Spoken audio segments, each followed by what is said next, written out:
Clara Barton, The Civil War and Beyond.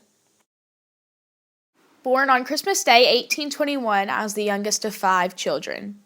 My father was a prosperous businessman and captain of the local army and government official in Oxford, Massachusetts.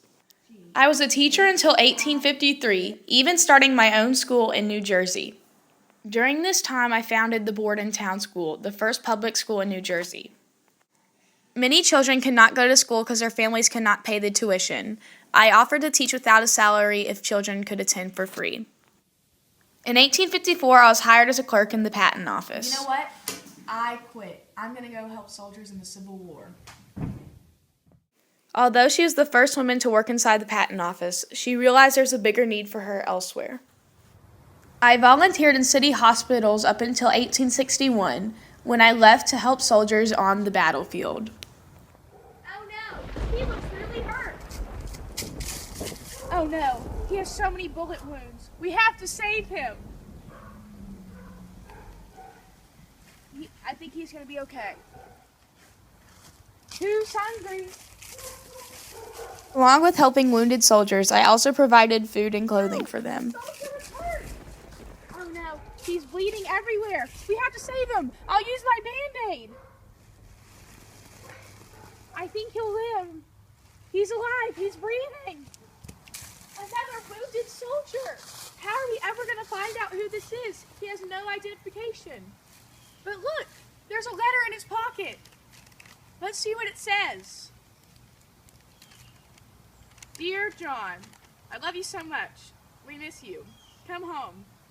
Dearest Margaret Peterson.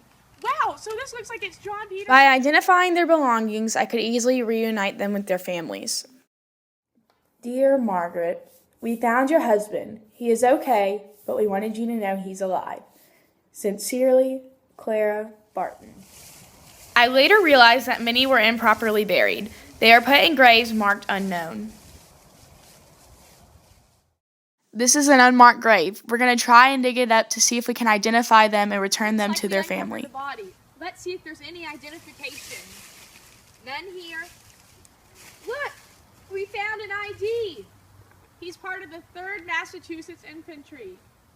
I was given the nickname Angel of the Battlefield after identifying more than 20,000 men, returning them home to their families and giving them a proper burial. However, she still didn't have the support she needed and didn't have enough supplies. We don't have enough supplies. How am I ever going to get more?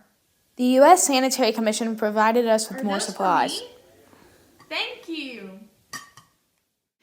She also went to Georgia to identify unmarked graves at Andersonville, the Confederate prison camp. After traveling all over the country trying to find missing soldiers, along with creating the missing person office, I realized I was so tired. I needed a break from what was going on in America. You know what? I'm so tired. I think I'm going to take a break to Europe. Bye, I'm going to Switzerland.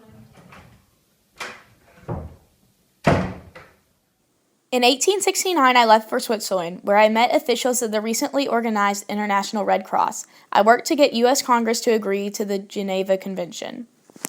I founded the American Red Cross in 1881, and I've gone on to save millions of lives. We start blood drives and do disaster relief for people all over the world.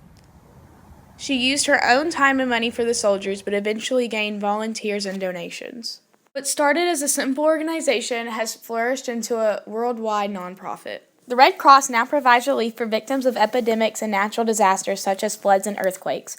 Her work helping people in times of war and peace made her an eternal symbol for humanitarianism. I continue to live in Glen Echo, Maryland, which also served as the Red Cross headquarters. I published my autobiography in 1907, titled The Story of My Childhood. On April 12, 1912, at the age of 90, I died of tuberculosis. I ought to be satisfied. I believe I am. Clara Barton died an inspiration to all. She took on many roles in the workforce. Not only was she a teacher, clerk, and a nurse, but she also helped with the civil rights movement. From founding the Bordentown School, the Red Cross, and the Missing Persons Office, she changed the face of charity work today.